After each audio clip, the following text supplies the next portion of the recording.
Amigos, bienvenidos a Televistazo en este viernes 29 de enero. La Fiscalía abrió una indagación previa al ministro de Salud, Juan Carlos Ceballos, por las denuncias de irregularidades en la distribución de las primeras vacunas contra el coronavirus. Gaby, ¿qué tal?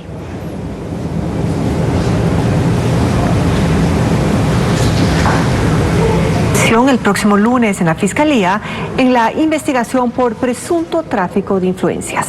Paul Romero sigue este tema. Y esto fue... El ministro de Salud, Juan Carlos Ceballos, deberá responder ante la Fiscalía sobre las denuncias en su contra. La Fiscalía General del Estado informó este viernes que abrió una investigación previa al ministro por un presunto delito de tráfico de influencias en el proceso de distribución de vacunas para COVID-19. Ceballos fue cuestionado por su participación directa en la inoculación en un centro geriátrico privado en Quito, en donde reside su madre y otros de sus familiares. La denuncia fue planteada por la agrupación Acción Jurídica Popular, que presentó en la Fiscalía varias notas de prensa relacionadas al accionar del funcionario. El ministro asignó un paquete de vacunas a una casa de salud privada y a un centro geriátrico privado. De sus propias manifestaciones ha señalado que eso lo hacía porque existía ahí la presencia de familiares o personas con las cuales tenía una relación directa. Esto es un delito que está tipificado específicamente en el Código Orgánico Integral Penal y es sancionado con una pena de 3 a 5 años. Ceballos fue citado a rendir su versión libre y voluntaria en la Fiscalía el próximo lunes a las 8:30. Solicitamos a la cartera de Salud la versión del ministro sobre la apertura de la investigación. Nos respondieron que sus pronunciamientos se informan por boletines o ruedas de prensa y que estemos atentos a sus canales oficiales. Pero hasta el momento, ni lo uno ni lo otro. Los médicos posgradistas también cuestionaron el proceso de selección de los beneficiarios de las 8,000 vacunas que han llegado hasta el momento de la farmacéutica Pfizer. El ministerio nos ha dejado de un lado, es realmente penoso y lamentable para la salud del Ecuador. Yo aún confío mucho en la ley y espero que se hagan todas las investigaciones para que se juzgue de acuerdo a la ley que nosotros mismos le hemos descrito en la Constitución del Ecuador.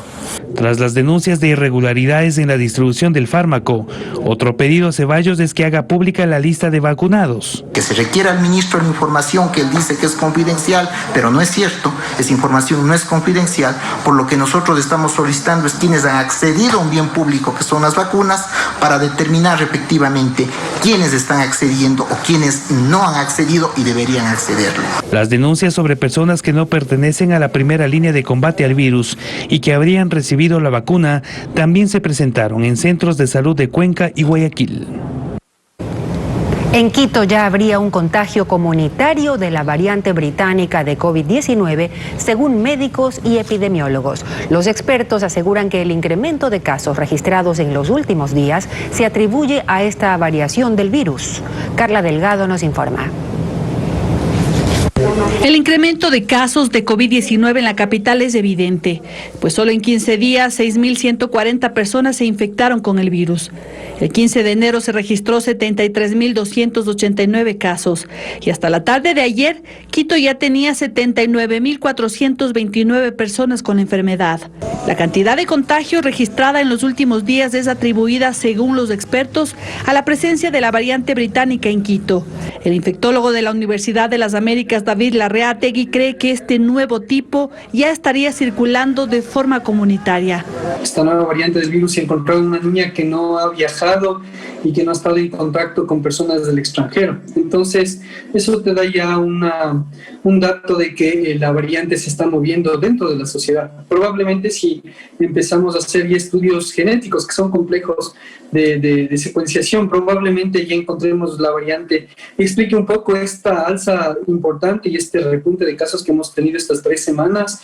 Asegura que aunque no es más mortal, la rapidez con la que se transmite la hace aún más peligrosa. ¿Por qué? Porque al contagiar muchísimas más personas, tú colapsas más rápido el sistema de salud y el acceso después para las personas que se van contagiando tardíamente con estas cepas, pues es mucho mucho menor y las tasas de mortalidad aumentan más. Pese a que ayer se confirmaron 2 casos de la variante británica en Quito, una niña de 12 y un adulto de 64 años, el epidemiólogo Alberto Narváez cree que por las características observadas, esta mutación podría haber ingresado desde los últimos días de diciembre, siendo los jóvenes los más susceptibles a contraerla. En Quito se concentra ahora en jóvenes de 20 a 40 años y eso es también otro indicador de que esta variante está circulando.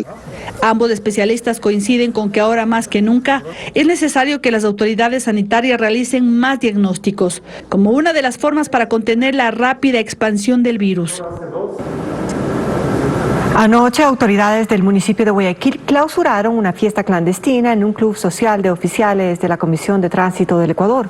Unas 300 personas habrían asistido al evento. Diego Cuenca nos describe que en otro punto de la ciudad también clausuraron una vivienda donde funcionaba un prostíbulo clandestino. La fiesta empezó desde la tarde del jueves en el Club Social de Oficiales de la Comisión de Tránsito del Ecuador. Montaron una tarima para los músicos, mientras los asistentes bailaban y bebían alcohol, en una zona como discoteca. Todos se divertían en ese establecimiento, ubicado junto al cuartel de la CTE en el norte de Guayaquil. Pero al anochecer, personal de justicia y vigilancia clausuró el evento porque no cumplía con las medidas de bioseguridad. Así lo explicó Javier Narváez. En efecto, verificamos que se estaba desarrollando un concierto de aproximadamente unas 300 personas. Al llegar y percatarse de nuestra presencia, empezaron a salir por los costados y recién cuando pudimos entrar, porque no quisieron dejarnos pasar, en la parte interior encontramos aproximadamente unas 50 personas que estaban entre jugando pelota ahí y otros que estaban en una discoteca.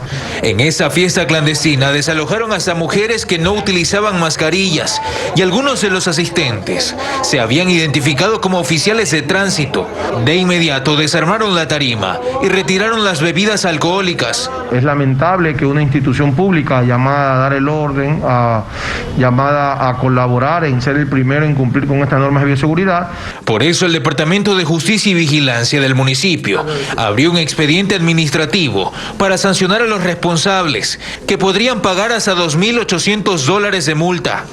Por su parte, Martín Saquicela, jefe del Departamento Legal de la Comisión de Tránsito del Ecuador, asegura que no saben quién organizó el evento ni cuál fue el motivo del festejo. En caso de que nosotros determinemos que hay oficiales en servicio activo, aplicaremos la sanción drástica. Así, en todo el país ya suman 3.515 fiestas clandestinas que se han detectado durante los 28 primeros días del 2021. Mientras en Samanes 3, en el norte de Guayaquil, clausuraron una vivienda donde funcionaba un prostíbulo clandestino, que se trataría de una red de prostitución que operaba a través de internet. El propietario del inmueble no estaba en el lugar a la hora del operativo.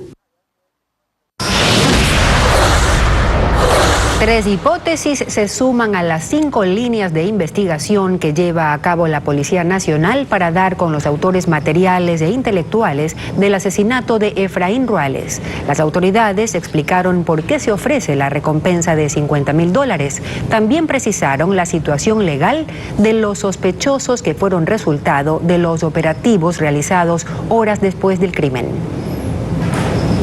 Esta mañana fueron trasladados a la cárcel de Guayaquil las 3 personas detenidas en una serie de operativos realizados por la policía horas después del asesinato de Efraín Ruales en el norte de la ciudad. El ministro de Gobierno, Patricio Pazmiño, se refirió al comunicado de la Fiscalía donde se negaba la retención de personas vinculadas al crimen del presentador de Coavisa. Pazmiño explica que los detenidos tenían boletas de captura por otras causas como el porte de arma y tenencia de drogas. Sin embargo, son considerados también sospechosos del asesinato. Estos sospechosos fueron detenidos por otras circunstancias ajenas a la investigación y a pesar de ello nosotros los seguimos considerando sospechosos y seguiremos trabajando en los indicios relacionados con estas personas. Al momento se han establecido 8 hipótesis, las cuales deben ser descartadas mientras avanzan las pericias, por lo que se decidió ofrecer la recompensa de $50.000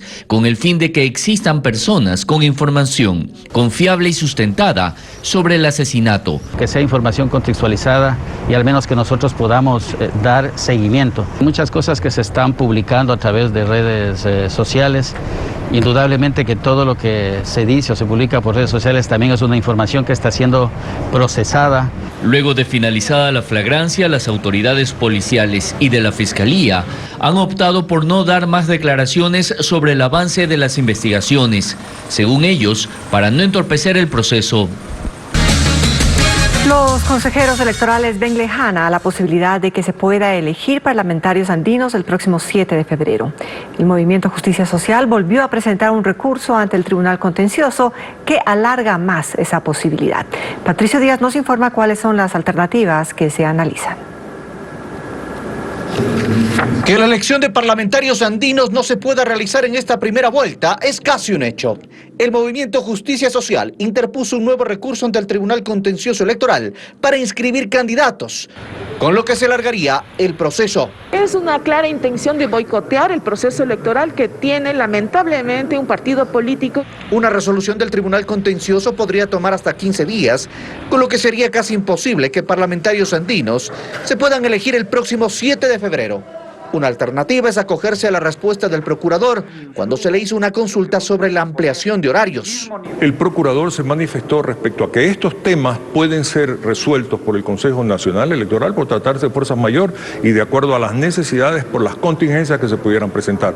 El artículo 30 del Código Civil señala que se llama fuerza mayor o caso fortuito el imprevisto a que no es posible resistir, como un naufragio, un terremoto, el apresamiento de enemigos, los actos de autoridad ejercidos por un funcionario público, etc. Y si el Pleno se acoge a esto, el proceso se tendría que realizar en segunda vuelta. Los tiempos están muy ajustados, pero insisto una vez más, el Consejo Nacional Electoral está buscando todos los mecanismos para llegar a las elecciones con todas las dignidades. Y si no hay segunda vuelta... Hemos visto en otros procesos cuando ha habido problemas de las papeletas, quema de urnas, etcétera, las elecciones se hacen en otra fecha que el Consejo Electoral determina. Pero el CNE atraviesa otros problemas. El voto en el exterior tiene dificultades en algunos países que por la pandemia han definido confinamiento y toque de queda. Oficialmente nuestro cuerpo consular nos ha manifestado el impedimento en Panamá. En Venezuela tenemos serias dificultades porque no se puede transferir recursos. Entra en un proceso de toque de queda que nos va a impedir llevar adelante el proceso. Nicaragua no ha mostrado ningún interés en apoyarnos nosotros en la gestión. El Consejo entonces tiene pocas horas para definir cómo actuar ante esta serie de problemas para el proceso electoral. Y la campaña electoral propiamente también puede ser una fuente de propagación del COVID-19. La presencia de una variante más contagiosa del virus y las aglomeraciones generadas durante los mítines políticos pueden agravar la pandemia. Francisco Garcés con el tema. Estas imágenes se repiten por todo el país. Candidatos realizando sus actos de campaña y cientos de sus seguidores aglomerados a su alrededor sin seguir las normas de bioseguridad para evitar la transmisión del COVID-19. Para los médicos de los hospitales que todos los días atienden casos de la enfermedad, estas imágenes les provocan indignación. Si no lo quieren ver como un problema de salud pública, véanlo también como un problema de salud económica, de problema económico que al final repercute en el presupuesto del Estado ecuatoriano y no podrán hacer las obras que dicen que van a hacer. En plena época electoral, la presencia de al menos una nueva variante del virus preocupa aún más a los especialistas, porque en los actos electorales varios de los candidatos y sus simpatizantes no respetan las medidas dispuestas por el Consejo Electoral ni las autoridades sanitarias. La petición es que lo hagan ya, desde ahora, dando el ejemplo, disminuyendo las caravanas, motivando el uso de la mascarilla, no retirarse la mascarilla en ningún momento, pero es muy importante el priorizar sobre todo la salud y la vida de sus votantes. Por eso los médicos también llaman a los votantes a elegir con responsabilidad y considerar también cuál ha sido la actitud de los candidatos durante la pandemia. Si ahora que hacen este tipo de acciones en forma irresponsable, ¿cómo serán de gobernantes? Los expertos concuerdan en que el próximo gobernante no podrá perder un solo día en su mandato para tomar medidas contra la pandemia.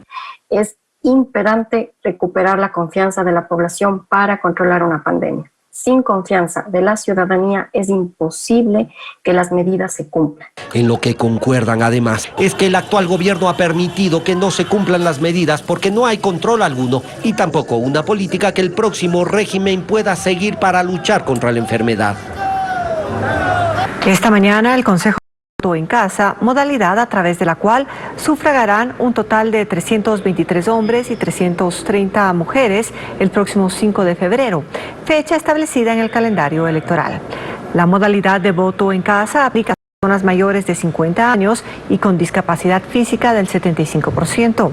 El simulacro consistió en practicar el proceso de instalación de la Junta Receptora del Voto Móvil, evaluar los procedimientos, los tiempos de traslado y también de sufragio en cada una de las diferentes rutas y domicilios de los beneficiarios. Falleció a causa de COVID-19 el conductor de una ambulancia de un hospital del IES en Quito. Existe indignación entre sus compañeros, pues señalan que no han sido considerados para ser beneficiarios de la vacuna, pese a que su trabajo es trasladar pacientes con el virus. Denise Molina nos tiene más. Es el homenaje que le dan sus compañeros a Freddy Jiménez. Pertenecía al equipo de conductores de ambulancias del Hospital del IES San Francisco de Quito. Falleció con COVID-19 este jueves. Hay desconsuelo e indignación entre sus compañeros, pues ni él ni el resto de los conductores de las ambulancias han sido tomados en cuenta en el plan piloto de vacunación contra el coronavirus. Solicitamos una versión al Ministerio de Salud sobre el tema y esperamos una respuesta. Nosotros nos sentimos desprotegidos porque no nos consideran como personal de primera línea para la vacuna. Mientras tanto que a doctores y personal administrativo, ellos sí han sido vacunados. Nosotros trabajamos con pacientes COVID directamente, sea en los establecimientos o sea en las calles, en los cuales incluso hemos atendido a pacientes COVID en la vía pública, los mismos que han fallecido. Según cuentan sus compañeros, Freddy, quien falleció a los 49 años, continuó trabajando aún con síntomas de COVID-19. Cuando empeoró, no pudo ser atendido en el hospital que laboraba. Su esposa, quien también está contagiada, narra vía telefónica el viacrucis que fue encontrar cama en cuidados intensivos. Llamábamos desesperados a que busquemos la terapia, pero no hubo. Y después encontraron una y ya estaba tarde. Freddy no es el único conductor de ambulancia que ha fallecido en el transcurso de la pandemia. También han muerto paramédicos que acompañan el traslado de pacientes con COVID-19. Desde que empezó la pandemia, han tenido que doblar turnos por la alta demanda de pacientes. Freddy es uno de los héroes que se va, dejando 4 hijos en la orfandad. El rector de la Universidad de Guayaquil, Roberto Pazley, cuestiona la decisión judicial adoptada por un tribunal penal de Guayas que declaró inocentes a 5 de los 6 procesados por el delito de terrorismo tras los atentados con explosivos ocurridos en 2019 en dicho centro de estudios. El directivo anuncia que apelará la decisión, como nos informa Bessie Granja. Insistir en que se sancionen a los responsables de los atentados terroristas cometidos en la Universidad de Guayaquil. Es la cita textual del rector de ese centro de estudios, Roberto Pazley, quien reacciona de esta forma ante la decisión adoptada este jueves por un tribunal de la Unidad Judicial Norte en Guayaquil. Los magistrados condenaron a 10 años de prisión a uno de los 6 procesados por el delito de terrorismo. A resto se les ratificó su inocencia. El fallo emitido por el Tribunal Penal no considera ni analiza los elementos probatorios presentados por la Fiscalía y reproducidos por la acusación particular, en los cuales se determina la existencia de una red de comunicación de los procesados, ahora declarados inocentes, con respecto a la planificación, a la concertación de reuniones y pagos de la gestión, fabricación de instalación de los explosivos en la Universidad de Guayaquil. Al menos 6 explosiones se registraron en la Universidad de Guayaquil durante 2019, causando graves daños materiales como la destrucción de varios vehículos y de edificios. En septiembre de ese año, las autoridades comenzaron las investigaciones para la detención de las 6 personas. Quien también apelará el fallo judicial es la defensa del único sentenciado por el delito de terrorismo. Su abogado Edgar Salazar critica la labor de la Fiscalía durante las investigaciones. Se trata de una persona en la tercera edad a la cual no se le ha respetado sus derechos desde el principio y Fiscalía ha violentado todos esos derechos desde el inicio en que pidió la formulación de cargo, que estuvo viciada. Y se lo llevó a prisión por 1 año. Y pasó más del año, obviamente sin sentencia, pues, y el tribunal tuvo pues que emitir la orden de libertad inmediata porque era un derecho constitucional. Ambas partes del proceso esperan recibir la notificación de la sentencia para la respectiva apelación. La Brigada Anticriminal de la Policía desmanteló un grupo delictivo dedicado al robo a personas y a entidades económicas en Quito. Hay 5 capturados quienes registran antecedentes penales. Carlos Luis Carrillo nos tiene la información. En una rápida acción policial, agentes de la Brigada Anticriminal de la Policía desarticularon una agrupación delictiva dedicada al robo de entidades económicas en el norte de la capital. Que los 5 detenidos son ciudadanos ecuatorianos y habían participado en el asalto a un consultorio dental. Nos activamos inmediatamente y logramos la ubicación y detención de esta organización criminal que planificaba, realizaba las actividades de escogitamiento para ver a quién asaltaba y robaba. Los sujetos se movilizaban en 2 taxis. Fueron neutralizados en el sector de Cotocollao tras una intensa persecución. En la captura se incautó 3 armas de fuego tipo revólver. Una de ellas estaba escondida en el tablero de un vehículo. Está llena de cartuchos. Los involucrados son considerados de alta peligrosidad, pues registran un amplio historial delictivo. Por asociación ilícita, robo agravado, robo por el porte de armas no autorizadas y por el tema de tener sustancias sujetas a fiscalización.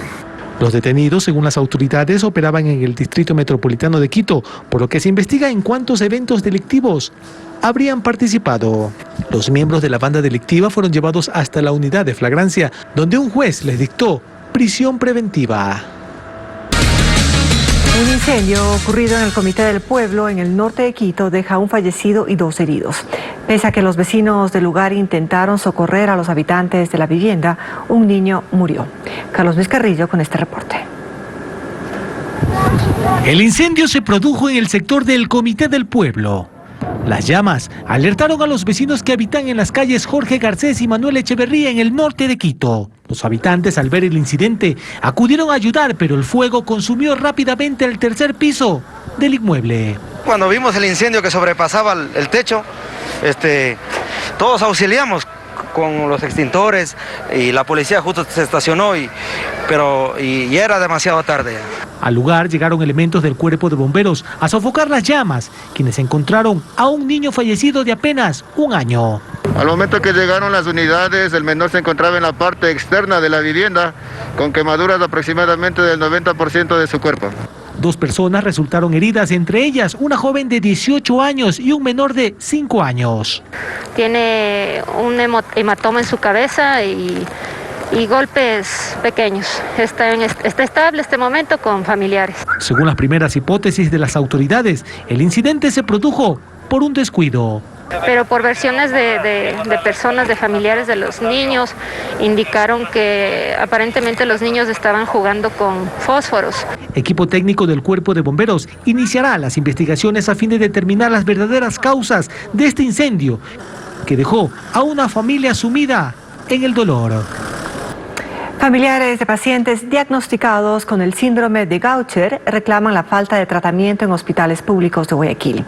Este es un trastorno genético y es una de las enfermedades catalogadas como raras, según el Ministerio de Salud, como nos reporta Bessie Granja.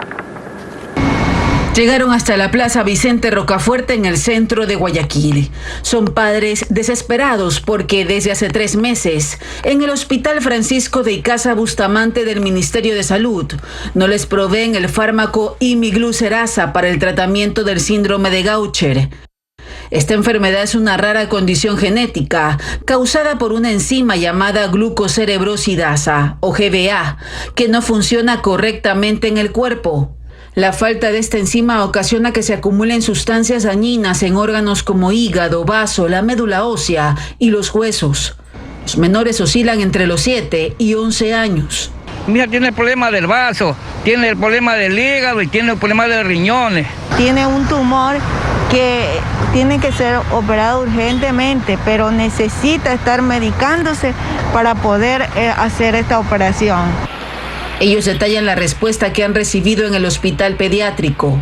Que no hay presupuesto, no hay plata.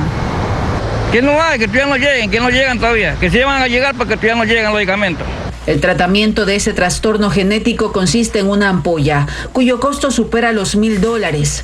En el caso de Mayra, a su hija Angélica se aplica 5 dosis cada 2 semanas. El síndrome de Gaucher es una enfermedad catalogada como rara por el Ministerio de Salud Pública y en el país 33 pacientes presentan esta condición. En Ecuador existe la Fundación FEPELDASHA que lucha por los derechos de estos pacientes. Son pacientes pediátricos. El tratamiento es continuo de por vida y eso es lo que la autoridad no entiende. Además son tratamientos de tipo biológico que no admiten otro tipo de medicamentos sino el que está asignado. Solicitamos una entrevista al Ministerio de Salud para conocer cuándo los pacientes podrán acceder a su medicación. Aún estamos a la espera de una respuesta. Ahora les contamos que Francisco Jarrín asumió como presidente de la Cámara de Industrias de Guayaquil una vez culminada la gestión de Caterina Costa. El empresario detalla que entre los retos del sector está enfrentar la recuperación de las ventas que han caído hasta en $30.000 millones y garantizar la seguridad jurídica para las empresas. José Carlos Alvarado nos cuenta más. Es Francisco Jarrín Rivadeneira. Recientemente fue designado como el nuevo presidente de la Cámara de Industrias de Guayaquil y quien estará al frente de este gremio hasta 2023 en reemplazo de Caterina Costa. Es economista con una amplia trayectoria en los sectores industrial y bancario. Para él, este 2021 supone un gran reto para las empresas del país ante las pérdidas económicas que hubo durante 2020 por la pandemia de COVID-19. Entre marzo y noviembre del año anterior, las ventas del sector industrial cayeron en $30.288 millones en comparación a 2019. Realmente esto equivale a una pérdida diaria de $116 millones y obviamente hay sectores que están más afectados. Hay expectativa por parte de Jarrín por los comicios electorales que se acercan para conocer quién asumirá el mando del país el próximo 24 de mayo. Sugiere algunos de los compromisos que el nuevo gobierno deberá tener con el sector privado. Hay cosas que se están trabajando para eliminar tramitología que no permite que se generen oportunidades. El general también, como Cámara, seguiremos defendiendo el tema de la seguridad jurídica, que eso permite atraer inversiones. Además, considera que debe ser una prioridad el aseguramiento de más convenios internacionales para abrir nuevos mercados para las empresas nacionales. Creemos que es importante que llegue a feliz término el acuerdo con nuestro principal socio comercial, Estados Unidos. También el acuerdo con México, tenemos la Alianza del Pacífico. Agrega que las empresas deben acoger el uso de herramientas tecnológicas para continuar adaptándose a los cambios y el movimiento comercial en plena pandemia.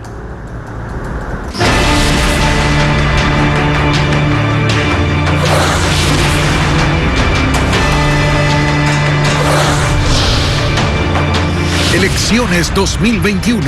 Jóvenes a la Asamblea. Jorge Reyes, administrador de empresas, presentador de televisión, entrenador de fútbol y empresario, incursiona en la política en busca de una curul. Está auspiciado por el movimiento Construye. Plantea reformas a la seguridad social para que las aportaciones sean diferenciadas. Lo explica en diálogo con Hernán Higuera. La política ha llegado a las canchas donde Jorge Reyes es entrenador. El movimiento Construye lo ha puesto en el casillero 8 de la lista de candidatos nacionales para someterlo a los malabares de la política ecuatoriana. Y él confiesa que de malabares sí sabe, los del fútbol, que los domina sin problema. Pero es consciente de que en política eso no sirve de mucho. Entonces, la pregunta de cajón es, ¿por qué quiere ir a la asamblea? Me considero un líder innato desde siempre. tanto con mi familia, mis amigos, la gente que me ha rodeado, siempre he buscado el servicio social, hacerlo por vocación. Creo que eso ha sido una de las virtudes con las que yo he nacido y pues qué mejor hacerlo por los ecuatorianos, por mi país. De hecho, en esta escuela de fútbol dice apoyar a los chicos con escasos recursos. Los beca o subsidia, pero cobra a los que sí tienen. Eso intenta profundizar a través de reformas a las leyes para que los que más tienen más paguen. Habla, por ejemplo, de las reformas a la seguridad social, donde propone un sistema de diferenciación de pago de aportaciones. Explica. Una mecánica, una zapatería, un restaurante, que hay muchas veces que incluso está dando trabajo a personas por ayudar y por dar la mano y pues que no tienen la posibilidad de poder afiliar y darle todos los beneficios de ley. Para los que menos tienen, propone una aportación básica. De unos 70, 80, 90 dólares más los décimos que se le da al empleado. Y pues por supuesto bajar el aporte para poder también asegurarlo al empleado. Además de la escuela de fútbol con 9 sucursales en Quito, tiene otros negocios y habilidades. Me apasiono por lo que hago. Yo administro actualmente igual un negocio de una distribuidora también de productos y un local de repuestos. Realmente de fondo he estado yo preparándome y estudié administración de empresas también. Jorge, ¿cuán preparado se siente para llegar a la Asamblea Nacional? Por lo pronto, pues la realidad nacional es la que conozco. Gambetear a la corrupción y a la injusticia es otro de sus planes si llega al Parlamento. Entre sus prioridades considera la educación superior y propone bajar el puntaje para garantizar el acceso a las carreras de más demanda. Esto es un planteamiento que va a permitir que la gente no deserte. Hay mucha gente que incluso son bachilleres que tienen su tercer preuniversitario, pues y algunos desertan y prefieren dedicarse incluso hasta la informalidad. Ahora en campaña dice haber roto los límites de su espacio profesional y quiere ir a conducir el país desde la primera función del Estado, si los electores se lo permiten, aunque sabe que con el método de asignación de escaños es posible que no gane el partido, pero quiere esperar hasta el minuto final y ver los resultados al intentar cambiar de cancha. Terminamos, amigos, esta hora de noticias. María Isabel. Así es, Gaby. Gracias, amigos, por la sintonía. Buen fin de semana para todos.